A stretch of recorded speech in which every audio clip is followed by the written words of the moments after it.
오늘 말씀 누가복음 9장 43절부터 48절까지 보도록 하겠습니다. 누가복음 9장 43절부터 48절까지입니다. 제가 봉독합니다. 사람들이 다 하나님의 위엄에 놀라니라. 그들이 다 그 행하시는 모든 일을 놀랍게 여길세 예수께서 제자들에게 이르시되 이 말을 너희 귀에 담아두라. 인자가 장차 사람들의 손에 넘겨지리라 하시되 그들이 이 말씀을 알지 못하니 이는 그들로 깨닫지 못하게 숨긴 바 되었음이라. 또 그들은 이 말씀을 묻기도 두려워하더라. 제자 중에서 누가 크냐 하는 변론이 일어나니 예수께서 그 마음에 변론하는 것을 아시고 어린아이 하나를 데려다가 자기 곁에 세우시고 그들에게 이르시되 누구든지 내 이름으로 이런 어린아이를 영접하면 곧 나를 영접하며 또 누구든지 나를 영접하면 곧 나를 보내신 이를 영접함이라. 너희 모든 사람 중에 가장 작은 그가 큰 자니라. 아멘. 세상에는 교회를 싫어하는 사람들이 차고 넘치죠. 심지어 유튜브를 보면 반기독교 콘텐츠를 만들어서 열심히 방송하는 사람들도 있습니다. 아마 여러분들이 그런 방송을 굳이 찾아서 보시지는 않으리라 생각을 하는데 저는 이따금씩 한번 봅니다. 왜냐하면 그 사람들이 왜 교회를 그렇게 싫어하고 기독교에 대해서 적대감을 갖고 있는지 목회자로서 좀 알아야 될 거 아니겠습니까? 몰라도 상관은 없습니다만은 그래도 알아야 될 것 같아서 저는 이따금 한 번씩 찾아봅니다. 보면서 느끼는 것은 일단 마음이 아프죠. 마음이 아프고 사람이 한 번 사는 건데 저 사람들은 어떻게 저런 일을 하게 됐을까? 인생은 귀한 것이고요. 인생이 귀하다는 것은 시간이 또 귀하다는 거거든요. 이 귀한 시간을 흘러가면 끝나는 것, 이 귀한 시간을 어찌 그렇게 사악한 일에 쓰는지 참 마음이 너무 안 좋습니다. 게다가 그 죄를 어떻게 다 감당하려고 그렇게 악한 일을 하는지 참 저는 개인적으로 좀 이해가 좀 잘 안 됩니다. 게다가 그 사람들이 하는 얘기를 보게 되면 설득력도 떨어집니다. 구약에 시는 성경에 시는 잔인하다느니 성경은 반인권적이라느니 그런 얘기를 합니다. 이런 비판은 대부분 사실은 억지죠. 억지에 가깝습니다. 물론 나 교회를 싫어하기로 작정을 했어. 아니면 성경을 몰라. 이런 사람들이 보면 설득력이 있을 수 있습니다. 그게 문제이긴 해요. 성경을 모르고 또 교회에 대한 약간 반감을 가진 사람들이 있거든요. 왜냐하면 좋은 건 안 보입니다. 교회 좋은 일 많이 하거든요. 근데 그 드러납니까? 안 드러납니까? 우리가 좋은 일 하고 우리 이거 했습니다 하고 광고합니까? 안 하잖아요. 그러니까 드러나지 않아. 근데 나쁜 건 금방 드러납니다. 금방 소문이 나요. 그게 뭔지 굳이 이 시간에 얘기할 필요는 없습니다. 여러분도 잘 아는 거니까. 그러니까 그런 거 몇 가지 보고서 나 교회를 싫어하기로 작정을 했어. 개독교야, 먹사야, 이렇게 결심한 사람들이 있거든요. 그런 사람들이 보면 유튜브 그런 반기독교적인 콘텐츠가 설득력이 있을 겁니다. 자, 그렇긴 한데 근데 객관적으로 물론 제가 어떻게 객관적일 수 있겠냐마는 그래도 제가 진실하게 보려고 노력을 하지 않습니까? 보게 되면 그 사람들의 비판은 비난에 가깝다, 억지에 가깝다. 성경을 읽다 보면 잔인한 하나님, 무서운 하나님 그렇게 느껴지는 성경 구절을 만나기도 하죠. 인정합니다. 제가 인정을 합니다. 자, 그래서 하나님을 끔찍한 분이라고 매도하면 될까? 그럼 안 된다는 겁니다. 왜냐하면 저도 아버지로서 자녀들에게 무서울 때가 있고요. 우리 집사람도 어머니로서 자녀들에게 무서울 때가 있습니다. 그래서 크게 잘못하면 눈물 쏙 빠지게 혼을 냅니다. 하윤이만 그런가 보죠. 아니에요. 하이아진이도 마찬가지. 여전히 아직 품 안의 자식이거든. 우리가 그래요. 너희들이 집 떠나서 너희들이 벌어먹고 너희들이 살면 그때는 우리가 좀 참견을 많이 안 할 수도 있겠다. 근데 우리 집안에 사는 동안에 그동안엔 적어도 그동안에는 엄마 아빠의 교육을 받아야 되고 잘못했을 때는 혼나야 되고 크게 잘못했을 때 혼나야죠. 자녀가 도둑질을 했는데 이러면 안 돼. 이건 잘못된 일이야. 그래서 애가 알아듣습니까? 예. 눈물 나게 혼을 내야지. 자, 그래서 이제 그렇게 혼을 냈습니다. 세게 혼을 냈어요. 그럼 제3자가 보겠죠. 보고 나서 와, 저 집 부모는 악한 사람들이야. 나쁜 부모야. 이렇게 몰아가면 되겠습니까? 안 되겠습니까? 제가 이상한 게 아니라 그 사람이 이상한 거죠. 예. 어떻게 그게 저의 전부겠습니까? 예. 제가 항상 우리 삼남매를 그렇게 무섭게 다루고 무섭게 혼내고 그러겠습니까? 자, 그런데 기독교와 교회에 대한 비난이 주로 뭐 이런 식인 거죠. 그러니까 여러분이 그런 어쩌다 들었어요. 그런 이제 반기독교 정서를 담은 방송을 봤습니다. 그러면 한 귀로 듣고 한 귀로 흘려버리면 됩니다. 자, 그런데 드물기는 하지만 우리를 굉장히 힘들게 하는, 진짜 설득력 있는 비판을 가하는 사람도 있습니다. 유일하게 저를 몹시 힘들게 하는 사람이 있습니다. 누구냐 하면 유명한 철학자죠. 프리드리히 니체. 뭐 여러분 이름은 다 들어보셨을 겁니다. 자, 니체 하면 뭐 신은 죽었다 이 말이 생각이 나죠. 근데 이런 니체가 놀랍게도 아버지께서 개신교 목사님이셨습니다. 물론 아버지께서 일찍 사망하긴 했어요. 니체가 5살 때인가 6살 때인가 뭐 5살 때로 알고 있는데 일찍 돌아가시긴 했습니다만은 어쨌든 기독교 가정에서 성장을 한 겁니다. 그래서 성경을 많이 알았고요. 그리고 기독교인의 생리에 대해서도 잘 아는 사람이었습니다. 이런 사람이 어떻게 무신론자가 됐어요. 이러면 좀 무서워지는 겁니다. 여러분 뭐 아시는 것처럼 쉬쉬하는 얘기입니다만은 김일성도 어렸을 때는 교회학교를 다녔다지 않습니까? 뭐 어머니께서 뭐 권사님이었대나 뭐 그러거든요. 그러니까 김일성이 만든 주체사상 가만히 보게 되면 어설프게 성경 가지고 와서 이렇게 만들었나 싶은 생각이 드는 그런 것들이 꽤 돼요. 예. 이게 어설픈 신앙이 들어가게 되면 진짜 무서워지는 겁니다. 이 니체가 그랬는데 아는 게 많은 거예요. 성경도 많이 알고 그리고 기독교인의 생리도 잘 아는 겁니다. 그러니까 비판도 잘할 수밖에 없는 거죠. 예. 자, 이래서 내부의 적이 무서운 겁니다. 내부의 적이. 내부의 적은 알아요. 어디가 취약한 부분인지 알기 때문에 그 부분을 공격을 하는 거죠. 그래서 그의 비판을 이렇게 읽고 있으면 진짜 그 세상 사람들이 하는 말처럼 뼈를 때린다 그러잖아요. 진짜 뼈를 때립니다. 읽고 있으면 진짜 아파. 어떻게 이렇게 우리가 약하다고 생각하는 부분을 이제 찌르는 거죠. 니체가 뭐라 그러냐면 세상에서 가장 이기적이고 가장 역겹고 가장 모순적인 사람들이 기독교인이다 이렇게 얘기를 하거든요. 그러면서 성경 구절 많이 듭니다. 그 중에 한 구절이 무엇이냐면 48절입니다. 보겠습니다. 그들에게 이르시되 누구든지 내 이름으로 이런 어린 아이를 영접하면 곧 나를 영접하며 또 누구든지 나를 영접하면 곧 나를 보내신 이를 영접함이라.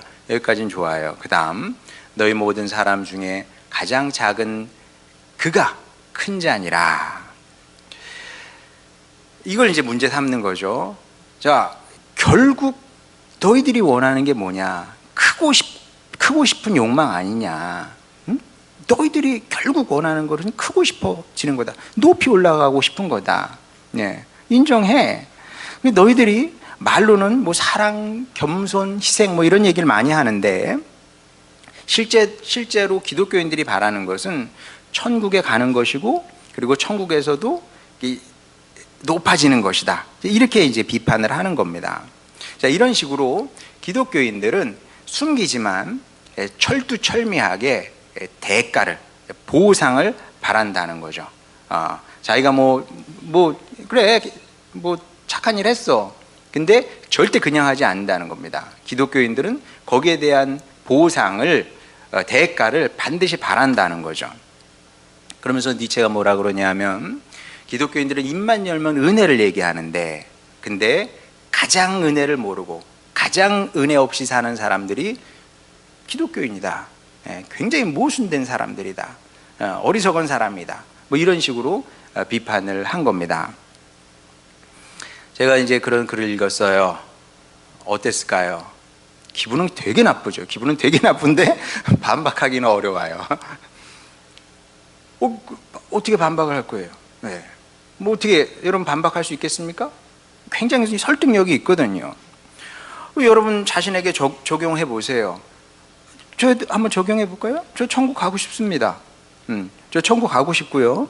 그리고 천국에서 저 개털 모자 쓰고 싶고 있지 않아요. 개털 모자가 웬 말입니까? 주님께서 쓰여주시는 면류관을 쓰고 가장 높은 곳에 있고 싶어요. 솔직하게. 자, 물론 여러분과 같이 그렇게 되기를 원하죠. 저만 그렇게 되는 것이 아니라 우리 교회 식구들이 다 그 천국 영광의 자리에 서서 높은 곳, 주님께서 세우시는 높은 곳에 서서 주님 씌워주시는 면류관 쓰고 주님을 찬양하고 싶어요. 여러분과 같이. 저 혼자 그렇게 하고 싶은 생각은 없고요. 제가 그렇게 이기적인 사람이겠습니까? 자, 그렇긴 하지만 그렇다고 해서 다른 사람을 천국에 보내는 대신에 내가 기꺼이 지옥에 가고 싶은 생각은 없습니다. 만약에 목회가 그런 거라면, 목회가 다른 사람들은 천국에 보내고 나는 천국에 못 가. 그런 게 목회라면 제가 목회를 하겠습니까? 안 하겠습니까? 솔직히 자신은 없어요. 천국 못 가는데 목회하면 천국 못 가. 그럼 제가 목회를 할까요? 이거 자신 없습니다. 제가 그 정도에게 대단한 성인 군자는 아니거든요. 사도 바울은 그랬어요. 내가 주님으로부터 끊어지더라도 내 민족이, 유대 민족이 구원을 받을 수 있다면 기꺼이 그렇게 하겠다. 그건 사도 바울 얘기고 저는 그 정도의 훌륭한 사람은 아니거든요. 좀 실망스러우세요? 우리 목사 그렇게 안 봤는데 저거밖에 안 되네.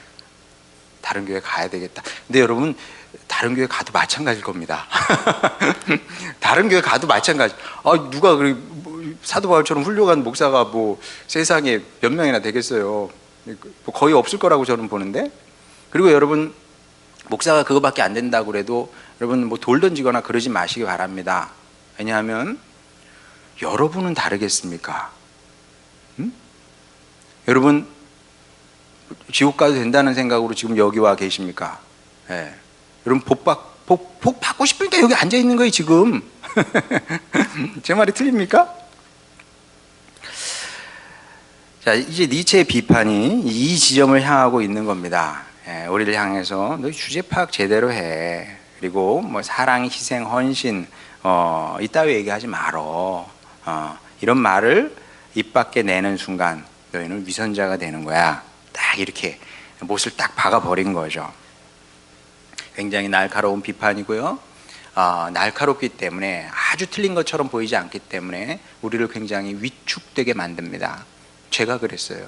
위축이 되더라고요, 진짜. 설득이 돼서 위축이 돼. 그러니까 이제 그 다음부터 이제 어떤 현상이 일어났냐 하면 성경을 읽다가 축복에 대한 말씀이 나오면 움찔하는 거예요. 내가 이기적인 사람이어서 이 말씀이 좋은가?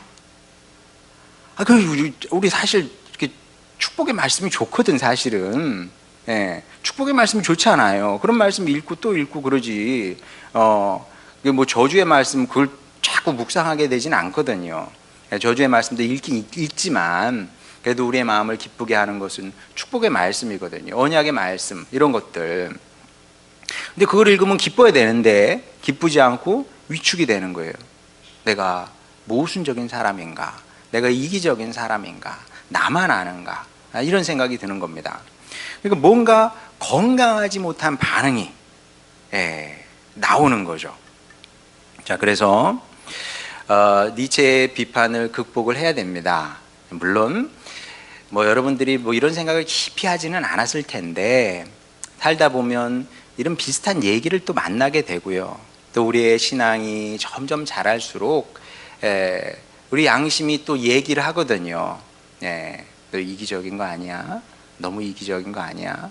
뭐 이런 생각이 또 들을 수도 있거든요. 그러니까 이게 어느 정도 이게 극복이 돼야 됩니다. 이 문제가 해결이 돼야 된다는 거죠.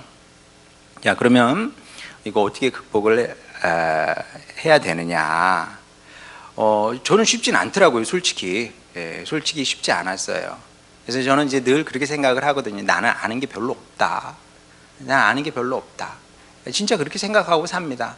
저는 지금도요, 사실 많은 시간을 책을 찾아요. 왜냐면 내가 아는 게 별로 없으니까. 내가 모르는 부분이 너무나 많으니까, 이분은 여기에 대해서 어떻게 생각할까? 저분은 어떻게 생각할까? 그래서 우리 교회에서도 이게 도서비를 책정을 했잖아요, 예산에. 왜냐하면 책값이 만만치 않으니까. 그러면 이제 제가 책을 사는 거죠. 책을 사서.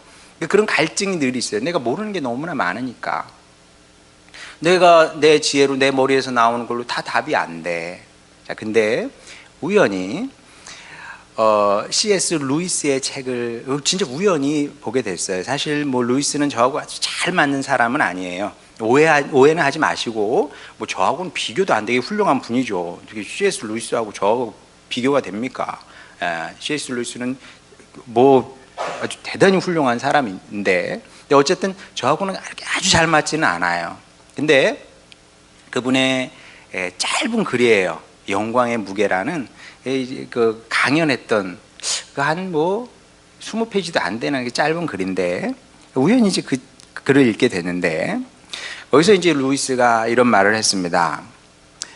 그래, 우리는 대가를 바라면서 신앙생활을 하고 있다. 그게 왜 문제지? 이렇게 이제 아주 맞받아치는 거죠. 이해는 이해 그냥. 니체가 당신이 그렇게 나를 공격해? 우리를 그렇게 공격해? 나도 똑같은 방식으로. 그래, 나 대가를 바라는데, 나 보상을 바라는데, 그게 뭐가 문제야? 대가를 바라고 보상을 바라면 다 이기주의자인가? 이런 식으로 맞받아치는 거죠. 그러면서 루이스가 아주 그 설득력 있는 예를 하나 드는데, 사랑에 빠진 청춘 남녀 이야기를 합니다.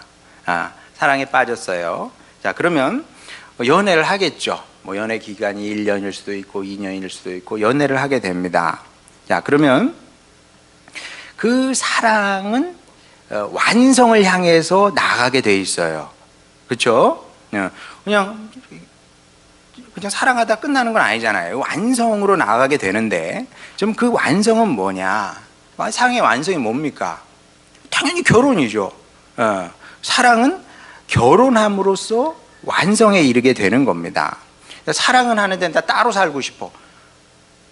그런 젊은이가 있을 수 있을까요? 사랑은 하지만 따로 살고 싶어. 아니면 사랑은 하는데 당신은 다른 남자, 다른 여자를 만나서 결혼해. 말이 안 되잖아요. 그렇죠? 그게 어떻게 말이 됩니까? 사랑하면 반드시 같이 살고 싶은 겁니다. 같은 집에서 같이 살고 싶은 거죠. 그렇게 하려면 어떻게 돼요? 결혼을 해야지. 자, 이게 지극히 상식적인 얘기입니다. 그리고 결혼은, 사랑하는 사람에게 있어서 결혼은 합당한 보상인 거죠. 그 사랑에 대한 합당한 보상. 그리고 이게 상식이기 때문에 젊은 남녀가 결혼을 원한다고 해서 너는 이기주의자라니, 이기주의자야, 아니면 너는 속물이야, 이렇게 손가락질하지 않는다는 거죠. 신앙생활도 다르지 않다는 겁니다. 우리가 나중에 천국을 가게 됩니다. 축복된 인생을 살게 되고요, 영광의 자리에 앉게 될 겁니다. 루이스는 이걸 뭐라고 얘기하냐면 성도 인생의 완성으로 보는 거죠. 우리 주님께서 우리를 부르셨습니다. 부르셨으면 우리는 부르신 분의 뜻을 따라서 신앙의 삶을 살아가잖아요. 그렇죠? 주일날 이렇게 예배당에 와서 예배 자리에 와서 예배를 드리고, 또 여러분의 생활의 자리에 가서 여러분 가정에서도, 또 가정생활은 또 쉬운가요? 아내로서, 남편으로서, 또 아빠로서, 엄마로서, 자식으로 산단 말이에요. 그냥 사는 게 아니에요. 분명한 기독교인의 성도의 정체성을 갖고, 회심한 주님의 자녀로서의 정체성을 갖고 살고요. 일터에서도 마찬가지고, 쉬운 건 아니거든요. 이 정체성을 갖고 산다는 게 쉬운 일은 아닙니다. 자, 근데 그렇게 살거든요. 그러면 그 삶의 끝은 무엇이냐면 그 완성인 거예요. 그러니까 하나님의 이야기는, 구원의 이야기는 그 완성으로 가는 겁니다. 역사의 완성일 뿐만 아니라 우리 개인 인생의 완성이기도 하는 거거든요. 그럼 우리가 그 완성을 소망하고 그리워하고 또 꿈꾸고 이런 것이 도대체 이기심하고 무슨 관계가 있냐? 이게 루이스의 주장인 거죠. 적어도 저에게는 굉장히 명쾌한 답이었습니다. 뭐 여러분도 꽤 설득력 있는 얘기라고 생각을 해요. 여러분에게도 설득력 있는 얘기일 텐데, 자, 그러니까 누가 우리를 향해서 뭐 기복주의자라고 얘기를 해도, 비난해도 너무 위축될 필요가 없다. 왜냐하면 하나님께서 우리를 복 주시려고 부르셨거든요. 아니, 하나님께서 복 주시겠다는데 우리가 마다할 필요가 없지 않습니까? 하나님께서 아브라함을 복 주시기 위해서 부르신 거 아니에요. 그리고 그 말씀은 우리에게도 해당이 되는 걸. 근데 우리가 아니라고, 나 기복신앙 난 그것이 안 좋아한다고 그럴 필요가 없다는 겁니다. 또 제자들이 본문에 보면 높아지고 싶어 했거든요. 그런 마음도 무조건 잘못됐다, 무조건 악하다, 이렇게 매도할 일이 아니라는 겁니다. 왜냐하면 성경을 보면 이게 주님께서 바라시는 성도의 미래거든요. 한번 보겠습니다. 요한계시록 3장 21절. 이런 말씀이 계시록에만 나오는 게 아니고요, 복음서에도 나옵니다. 뭐 한 구절만, 이 구절만 보겠습니다. 이기는 그에게는 내가 내 보좌에 함께 앉게 하여 주기를, 내가 이기고 아버지 보좌에 함께 앉은 것과 같이 하리라. 자, 이 그림이 굉장히 애매해요. 왜 애매하냐면 그림이 잘 안 나와. 그렇죠? 왜냐하면 일단 보게 되면 예수님께서 지금 아버지 보좌에 아버지와 함께, 하나님과 함께 앉아 계세요. 그러면 이제 2층이죠. 그리고 그 위에 우리를 또 앉히시겠다는 거거든요. 그러니까 왕의 보좌를 공유하시겠다는 얘기입니다. 그러면 왕의 보좌를 공유한다. 그러면 내가 누구예요? 내가 왕이란 얘기야. 그렇지 않아요? 물론 어디 가서 여러분 내가 왕이야 막 이러면 안 돼요. 그럼 귀신 들린 거예요. 그럼 귀신 들린 사람이라 그렇게 얘기를 하는 겁니다. 근데 이게 주님의 약속은 분명해. 우리를 가장 높은 그 자리에 올리시겠다는 얘기거든요. 자, 주님께서 이렇게 약속을 하신 겁니다. 그러니 이 약속을 믿고 우리는 담대히 구해도 되는 겁니다. 주님, 저 복 받고 싶습니다. 복의 사람이 되고 싶습니다. 그 기쁨과 영광의 자리에 저도 서고 싶습니다. 이렇게 구해도 되는 겁니다. 왜냐하면 이것이 이렇게 우리의 인생을, 우리의 삶을, 사역의 삶을 완성하는 것이 아버지 하나님의 뜻이에요. 이렇게 완성하고 싶으신 겁니다, 하나님께서. 자, 그래서 복과 영광을 기대하고 바라는 것은 절대 부끄러운 일은 아니다. 부끄러운 일이 아닙니다, 여러분. 자, 그런데 진짜 부끄러운 것은 따로 있어요. 이게 오늘 설교의 핵심입니다. 자, 뭐 가르쳐 주지 않아도요, 복은 다 구하면서 삽니다. 복 받고 싶지 않은 사람이 누가 있겠어요?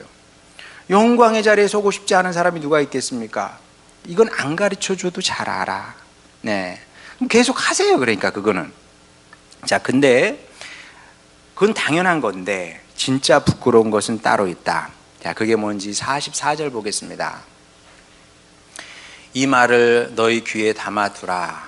중요한 얘기를 하시겠다는 거 아니겠습니까? 예, 잊으면 안 돼. 평생 잊지 말아라. 그러시면서 말씀을 이어가십니다. 인자가, 내가, 그런 뜻이죠. 예수님께서 장차 사람들의 손에 넘겨지리라 하시되, 사람들의 손에 넘겨지는 게 뭡니까? 예수님께서 나 십자가 진다, 나 십자가 질 거야, 이런 말씀이거든요. 이것을 통해서 예수님께서 성도의 삶이 무엇인지 아주 분명히 보여주신 겁니다. 성도의 삶은 무엇이냐? 성도의 삶은 기꺼이 십자가 지는 것입니다. 그럼요, 성도의 삶은 첫 번째도 마지막도 내 십자가를 지는 겁니다. 그리고 그 본을 예수님께서 보이신 거죠. 예수님은 원래 십자가를 지실 필요가 없는 분입니다. 예수님께서 왜 십자가를 지세요? 죄가 없으신 분이, 아쉬운 게 없는 분이, 그분은 뭐 죄의 용서 이런 거 필요 없거든요. 그분이 왜 십자가를 지십니까? 자, 그런데도 예수님은 기꺼이 당신의 십자가를 지셨죠. 자, 그랬더니 어떻게 됐습니까? 빌립보서 2장 9절부터 11절까지 보겠습니다. 이러므로는 예수님께서 당신을 낮추셔서 십자가를 지신 거예요. 그랬더니 하나님이 그를 지극히 높여 모든 이름 위에 뛰어난 이름을 주사 하늘에 있는 자들과 땅에 있는 자들과 땅 아래에 있는 자들로 모든 무릎을 예수의 이름에 꿇게 하시고 모든 입으로 예수 그리스도를 주라 시인하여 하나님 아버지께 영광을 돌리게 하셨느니라. 자, 이게 영적인 세계의 법이고 질서인 겁니다. 먼저 십자가 지고 낮아져야 돼. 십자가 지고 희생하고 헌신해서 낮아져야 영광이 따라오는 겁니다. 이건 근데 사실 너무나 당연한 거죠. 우리 학생들도 공부는 안 해. 공부는 하고 싶어 하지 않아. 지겨워해. 근데 좋은 대학 가려고 해요. 그 말이나 됩니까, 그게? 예. 정직하지 않은 거야, 그거는. 예. 놀라면 좋은 대학 갈 생각을 말아야 돼. 제 말이 틀립니까? 예. 우리 학생들, 진짜 짜증난다. 짜증나는 게 아니라 사실이야, 사실. 예. 아니, 여러분, 유튜브 보세요. 원하는 대학 간 애들 다 똑같이 얘기해. 학생들 잘 들어요. 예. 똑같아. 몇 시간 잤냐? 적게 자는 학생도 있고 많이 자는 학생도 있습니다. 많이 자는 학생은 뭐라고 얘기하냐면, 제가 여러 개 봤어요. 그래도 한 7시간은 자려고 했습니다. 근데 단이 붙어요, 조건이. 뭐냐? 조건이 밥 먹을 때도 공부했습니다, 그래요. 그러니까 원하는 대학 간 거예요. 예. 그 희생과 헌신, 노력은 하지 않고 좋은 것만 따먹겠다. 말이 안 되지 않습니까? 이 세상의 법칙이고 영적인 법칙이 그런 겁니다. 하나님께서 그렇게 결정을 해 놓으신 겁니다. 예수님께서 십자가를 지시고 낮아지신 거예요. 그랬더니 아버지 하나님께서 예수님을 높이셔서 만유의 주님으로 세우신 거 아니겠습니까? 자, 그런데 사람들이 아이들하고 비슷해요. 공부는 안 하면서 좋은 대학 가고 싶대. 예, 그 똑같습니다. 예, 승리와 영광의 자리에 서고 싶어 하기는 해요. 복을 받고 싶어 하기는 합니다. 그런데 대부분의 사람들이 십자가는 안 지려고 그래. 진짜 그래요. 십자가는 안 지려고 그럽니다. 십자가를 외면하고 거부합니다. 그러면서 뭐라 그러냐면, 주님, 이거는 제가 하고 싶지 않대. 주님, 나 이건 못하겠대. 뭐 이런 식인 거죠. 이렇게 십자가는 지지 않으면서 축복과 영광을 원하는 거죠. 십자가 없는 축복, 십자가 없는 영광, 이런 걸 원하는 겁니다. 이런 걸 가르쳐서 뭐라 그러는지 아세요? 세상 사람들이 날로 먹으려고 그러네. 날로 먹으려고 해. 이렇게 이제 욕을 하는 거죠. 날로 먹으려고 해. 만에 하나 우리가 이런 사람이라면 니체의 비판을 우리가 피할 길이 없을 겁니다. 마지막 날에 니체가 저 아래서 벌떡 일어나가서 우리를 향해서 너는 위선자이고 너는 이기적인 사람이고 너는 최악의 속물이다, 그렇게 손가락질 할 수도 있는 겁니다. 그래서 다시 묻겠습니다. 여러분의 십자가는 뭡니까? 몰라요. 저 몰라요. 저에게 십자가 준비됐다는 사실 자체를 제가 처음 듣는 얘기입니다. 그럴 리가 없지. 여러분이 만약에 예수님을 나의 구원자라고 고백을 한다면 그건 성령님께서 이미 여러분 안에 오셨다는 증거거든요. 그러면 성령님께서 여러분 안에서 역사하고 계시는 거예요. 거주하고 계시는 겁니다. 그럼 성령님께서 무슨 얘기를 하시겠어요? 무슨 얘기를? 물론 많은 말씀을 하실 겁니다. 위로의 말씀도 하실 것이고요, 용기를 주는 말씀도 하실 것이고요, 뭐 다양하게 하시겠죠. 그러나 그 모든 것보다도 여러분 안에 계신 성령님께서 여러분에게 가르쳐 주실 거예요.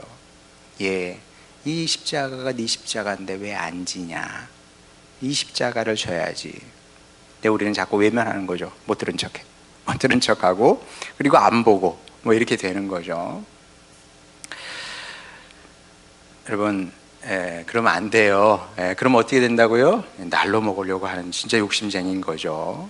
저는 진짜 그 생각도 합니다. 니체 말이 아주 틀린 건 아니에요. 일정 부분 제대로 보긴 했습니다. 기독교인이 욕심 1등 많아. 다 하고 싶어 하거든. 다 갖고 싶어 하거든. 오케이 좋아. 다 갖고 싶어야 돼. 다 갖고 싶어, 다 이루고 싶어 하고 다 높은 자리에 올라가고 싶은 마음 뭐해, 왜 그럴 수 있지. 근데 여러분, 그만큼 여러분의 십자가를 지시기 바랍니다. 그게 뭔지 여러분이 알아요. 여러분의 가정에서, 또 교회에서, 또 이 여러분의 생활의 현장에서, 일터에서 내가 져야 되는 십자가가 있습니다. 그 십자가, 예수님께서 그러셨던 것처럼 여러분도 좀 힘들고 어렵긴 하겠지만 기쁨과 즐거움으로 평생 잘 지고 나가시는 여러분이 되시길 바랍니다. 꼭 이런 여러분 성도가 되시길 바랍니다. 그래서 저의 바람은 여러분 모두 인생의 완성과 사역의 완성이라는 가장 큰 축복과 영광을 누리는 여러분 모두가 되시기를 주님의 이름으로 축원합니다. 우리 찬양 부르고 기도하도록 하겠습니다. 오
말씀을 생각하면서 우리 기도하도록 하겠습니다.